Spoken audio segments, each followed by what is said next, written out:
The excitement for a return to Johto is in the air, like the winds of Newbark Town or the autumnal leaves of the Bellchime Trail. On a cold December evening, Ian mentioned how he would like to adventure around Johto, as we did in Heart Gold and Soul Silver in our youths, but with the modern additions and gameplays from Legends Arceus. And finally, almost 2 months later, on the eve of this year's Pokemon Day, we would like to share our little idea based on that December discussion. Took us 2 months to finally talk about it. We are bad YouTubers. We first would like to present some reasoning on how this pitch could even be made possible, as unlikely as it is. Our first piece of evidence is how I mentioned we played Heart Gold and Soul Silver back in our youth back in oh my god. We have not had a game take place in Johto in almost 15 years, back on the Nintendo DS. Actually, this was before Ian and I ever met. Holy sh. This would be an opportune time to return to Johto on its 25th anniversary this year, or at the very least acknowledge it in some way. A Legends Johto game would also tie nicely back to Legends Arceus, and much of the ancient history of both regions make many connections to each other. The first and weakest piece of evidence is how one of the Hisui starters is a Johto Pokemon. This doesn't really mean much since Legends Arceus has a trio of mixed starters from multiple generations. A much more credible link is Arceus and the Unknown, who are brought together by the ruins of Alph, and if you bring a special Arceus to that location in Heart Gold and Soul Silver, it would grant access to the Sinjoh Ruins, a very special location in between Johto and Sinnoh, where you could watch the creation of a level 5 Dialga, Palkia, or Giratina. Another reason Pokemon could create a Legends Johto game is the story parallels between Arceus and Celebi. Just as Arceus pulls the trainer from modern Sinnoh into the old Hisui region, Celebi could Celebi could call upon the player from the modern day to resolve a calamity that happens in Johto's past, possibly something involving the Brass Tower burning down, or rampaging Pokemon across the region that only a skilled trainer like you could resolve. The final piece of evidence is a major stretch, but an idea to consider nonetheless. Many boxed legendaries have some sort of unique gimmick or a form change to bring in public interest and entice players into playing the games they were featured in. Lugia and Ho-Oh as of this video have no such feature. The closest thing either of them have is the Shadow Lugia from Pokemon XD Gale of Darkness, an alternate form that was from a console side game almost 20 years ago that cannot be transferred into the mainline games, and thus became a form lost to time. In a Legends Johto game, the story could feature a lost form of Lugia and Ho-Oh from centuries ago, where they once took the form of large sacred birds, revered for their divine power, and perhaps being an inspiration for Johto's art and culture, since Johto is one of the most aesthetic regions in the franchise. To put simply, Lugia and Ho-Oh haven't had a chance with any new forms or gimmicks, and are deserving of one. Now to list all of the reasons a Legends Johto game won't happen. First is that the next generation to get a remake after Diamond and Pearl received their remakes is Generation 5, Pokemon Black and White. They equally have not been playable since the Nintendo DS era, and it appears as though the Pokemon Company itself is leaving several hints of their remakes. One of those hints is Scarlet and Violet, the Indio DLC which took part in Blueberry Academy, offshore but technically a part of Unova. Another hint is that, on a few of the official Pokemon social media accounts, they have made posts regarding Reshiram and Zekrom, the box legendaries for the Unova games, for reasons seemingly unknown to the public at the moment. While a few gifts don't really mean anything, it could also be some sort of teaser or a return to Unova. Lastly, the Cyndaquil evidence from earlier is rather weak, since Oshawott is a Unovan Pokemon, who also makes part of the starter trio in Legends Arceus.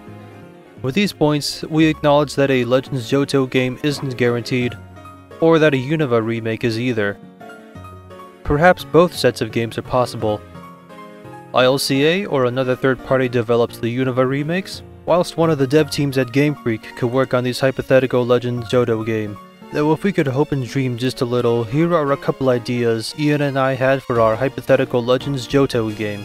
And since this was Ian's idea, I would like to switch over to his voiceover and share a lot of his ideas of what he would want in a potential Legends Johto game. Take it away, Ian. The story begins with the player character alone in a dark void, as Celebi appears before them, possibly holding the GS ball, or just as Arceus gives Ray or Akari the Arc Phone, Celebi could give the player special Pokegear, before sending them on their way to an older Johto region, approximately 150 years in the past. The game would then cut to a field of wheat at sunset as people in kimonos and Pokemon watch a sudden flash of light shines across the sky and dives into the forbidden ruins. You then make your way out of a cave and see unknown written across the stone walls. As you find the light at the end, you see the rest of the ruins of Elf, still abandoned even more than a century ago, and see two tall shining towers in the distance where Ecruteak City would be in the modern day. You, the player, then decides to head there, hoping to find someone that may be able to help them, either get them back home in the present, or at the very least, figure out what's happening, and why Celebi may have sent them into the past. Ecruteak City will become the hub town for this game, much like Jubilife Village in Legends Arceus. This is because it is the center of the Johto region, and a homage to Kyoto, the old Japanese capital, where much of the country's cultural and architectural inspirations stem from, and the location of the brass and bell towers where Lugia and Ho-Oh rest. In Ecruteak City, where there would be a variety of people and services to make the adventure easier, such as an item shop, clothing store, Pokemon pastures, a Pokeball craft house run by Kurt's ancestor, and an older version of Voltorb Flip being played at a street stall. While the city is nice, there exists an entire region to explore, and just like Legends Arceus, we split the old Johto region into 5 sub-regions shown here. We already mentioned how Ecruteak City functions, so let's talk about the other sub-regions. The Goldenrod Fields are a vast open area, full of wheat and rice, where much of the region's agriculture is grown and many Pokemon appear free and in the wild.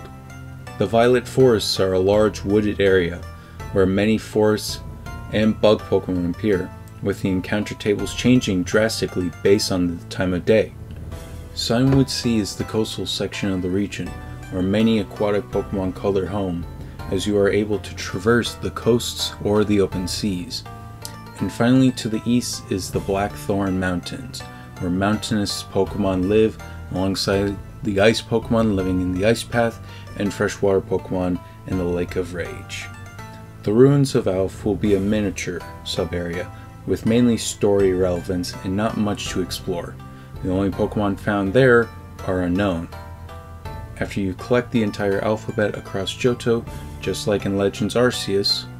Speaking of story relevance, we're not really sure what to do in terms of story. What catastrophe could warrant Celebi taking the player into the past 150 years ago? Did Ho-Oh stop showing up to Ecruteak City every year to bless the people every new year? Is Lugia causing storms that have lasted months on end, ruining crop growth and causing natural disasters across Johto? Or another somewhat new idea is that both disasters are being caused by a gang of hooligans trying to capture Lugia and Ho-Oh.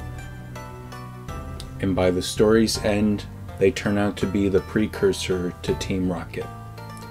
There would also be several evolutions and regional variants lost to time, like in Legends Arceus. One example is a long-lost Jinx evolution that went missing during this era. So that is our story idea for the potential Legends Johto game. We left many ideas blank since we haven't finalized anything and we're not sure where to fully take the story. So this part is for now left open to ideas and comments. Thanks Ian for sharing your pitch, but during that discussion, my mind began to wander and I had a completely different idea of how Game Freak could create a Legends Johto game. Alternatively, Game Freak could take a completely new route with the story of this hypothetical game. My own wild idea is that Game Freak would most likely never do this, is to take the complete opposite path Legends Arceus took. If Arceus sent you into the past in the old Hisui region, perhaps Celebi could take you into Johto's future during a climate disaster. In this futuristic Johto game, the region has been left completely ruined, drenched by an eternal downpour. The legends of Lugia state that it can cause rainstorms lasting 40 days, but in this game, the storm has lasted over 40 years, with no sign of Ho-Oh to bless the region with any luck or sunlight. The region itself has been greatly urbanized, with cities sprawling everywhere in sight over the millennia you've been gone. Much like Ian's pitch, this future Johto has been split into 5 subregions, as the cities have grown beyond the familiar city borders that we are used to, and almost entirely replaced the natural landscape. The cities themselves are covered in massive skyscrapers covered in neon lights, with a constant rain keeping the region in perpetual darkness. The rain not only sets the bleak atmosphere, it is meant to ensure that the cyberpunk Johto setting is kept visible at all times. The main story of this future Johto game involves the player stopping Neo Team Rocket trying to take the power of Lugia, and requires you to catch Fruit Lugia first to foil Neo Team Rocket's goals, and then find Ho-Oh to bring sunlight back to the region. To aid you, a strange robotic Suicune becomes your mount Pokemon, just like the Ride Koraidon or Miraidon in Pokemon Scarlet and Violet. This Suicune is meant to be a prototype of a potential future Paradox Suicune, and possibly the last Suicune alive. Throughout the game, you may encounter the last members of certain Pokemon species before they would be replaced by their future Paradox counterparts, such as a prototype Iron Bundle or a prototype Iron Thorns, who are the last living Delibird and Tyranitar in the world. They could function like Blood Moon Ursaluna in the Scarlet and Violet Teal Masks DLC, special variants of already existing Pokemon that have a special ability or move that makes them more unique and powerful than other Pokemon of their kind. The story idea will still have familiar Pokemon present in the game, though there may be new regional evolutions, and alternate forms to account the change in environment. As a whole, Pokemon would have to adapt to the constant rainfall and the lack of sunlight that has been present for decades. There could also be an abundance of poison and dark-type Pokemon, as a result of the urbanized growth of cities that have blanketed over the region and are more generally affected by human behavior. As to why I had this idea of a cyberpunk Pokemon game, this was in large part inspired by Loxton Noggin's Neo Getsus series, a pitch for a T-rated post-apocalyptic Pokemon game, though my idea would still be rated E for everyone. This was to try a completely new setting that wasn't the standard Pokemon game formula of collecting 8 badges, stopping the evil team, and catching the box legendary. And this drastic change in setting and tone could be an exciting new experience for Pokemon fans. The possibilities of this game coming to life, or Game Freak creating a game that could resemble anything close to the ideas shown in this video, are about as impossible as they are exciting. The game could be an exciting adventure through the old Johto region as you explore the region's history and uncover the mystery behind the missing Lugia and Ho-Oh, or a dark and bleak cyberpunk setting as you are sent to our futuristic Johto region undergoing a climate disaster and must alleviate the crisis before an evil force can seize on the tragedy. But what do you think? Are these game pitches a good idea, or are they just too unlikely to ever happen? How else could the story unfold? Leave a like if you enjoyed our pitches, or maybe put a comment on which pitch you think would be more interested in playing. We might return to this video one day in the future and conclude the story if there's enough interest. Game Freak will probably not make a game like this, so it'll be up to us to finish the tale, while they make whatever they may or may not announce in a couple days after this upload. Subscribe if you would like to see a potential sequel to this video, or any other Pokemon or gaming videos we make. And while we're talking about Johto, you can check out this video where I rant about the Johto gym leaders and their insufficient teams, or maybe mentioning a prototype Paradox Suicune has you thinking about Paradox Pokemon, and you could go and watch this trilogy where I go and give traditional names to the Paradox Pokemon. Just a couple of videos to keep you busy while we wait for the Pokemon announcement. And until the next time we meet, do have a good one.